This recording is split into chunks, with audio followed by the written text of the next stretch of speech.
Hello, my name is Dr. Bob DeMaria, the Drugless Doctor, and today we're going to get to know about sweeteners. We've had many sessions on the Get to Know series, and so many times I talk about sugar. Sugar literally sabotaging your health. The reason that sugar is an issue is that sugar takes vitamins and minerals out of your body. I want you to think of sugar as an anti-nutrient. If you have large pores on your face, white spots on your nails, we know that sugar has taken zinc out of your body. Do you cry easy? Do mosquitoes like you? Do you have sore muscles after exercise? We know that sugar has taken the B vitamins out of your body. So my goal today is to teach you and to talk to you about different alternatives to sugar. We talk about this in all of the books in the Dr. Bob's Guide series, Men's and Women's Health. There is a glycemic index. Glycemic index is how fast certain food items go into your bloodstream as far as blood sugar levels. I want you to be aware of fruits, especially fruits today oftentimes can come from genetically engineered sources. The only fruit that I want you to eat is really a half an apple every day, and pears and plums. Those seem to be fruits that have what we call a mid-range glycemic index, and they won't throw your blood sugar off. There's actually an item that is made from pears, Fruit Sweet. It is a mid-glycemic fruit sweetener. It's a great alternative for sugar when it comes to your baking needs. We promote stevia.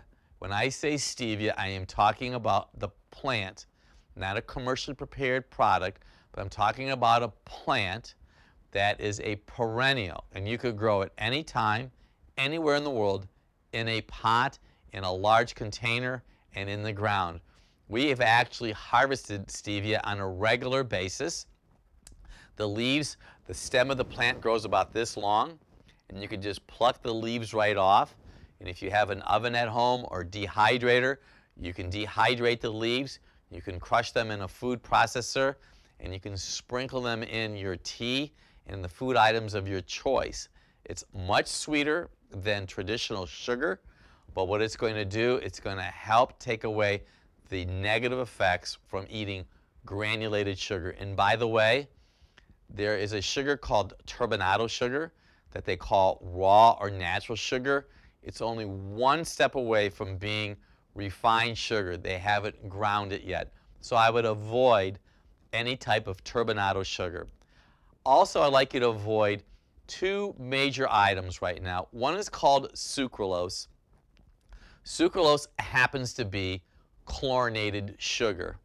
And the chlorinated sugar itself can alter digestion because you're putting chlorine inside of your lower colon, and it can actually cause some pain and inflammation in your intestines, and they've done studies where certain laboratory animals have had various mutations because of you using sucralose. We also don't promote aspartame. Aspartame also has some serious side effects, including skin rash, eye vision, eye disturbances. Sometimes you could have stroke and even seizures because of using aspartame. So we don't promote any type of artificial sugar or sweetener at all because it's going to create distress inside of your body. What about honey? You know, Dr. Bob, honey seems to be so natural. If you're going to consume honey, wherever you're watching me, anywhere in the world right now, I'd like you to use honey from a local source.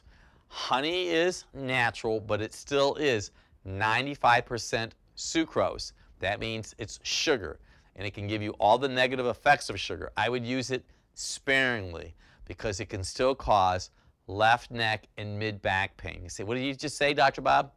Any sweet item can cause left neck and mid-back pain because it's a referral from the pancreas. We talk about this in Dr. Bob's Drugless Guide to Balancing Female Hormones and Dr. Bob's Men's Health book.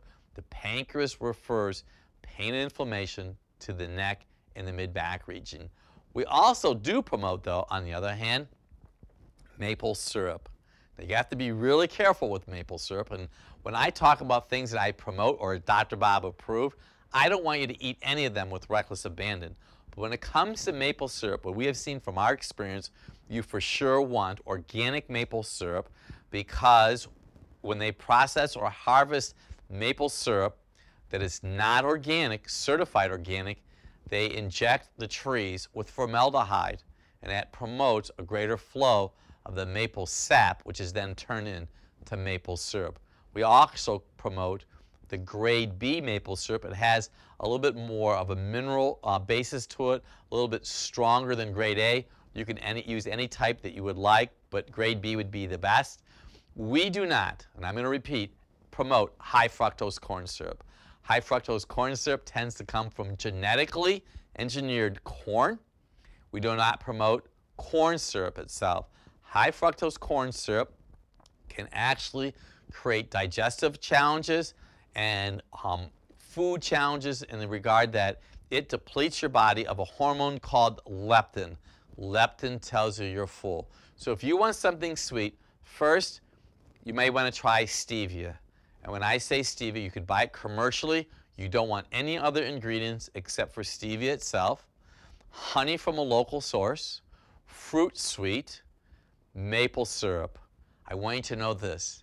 Brown sugar is basically white sugar that has been colored with molasses.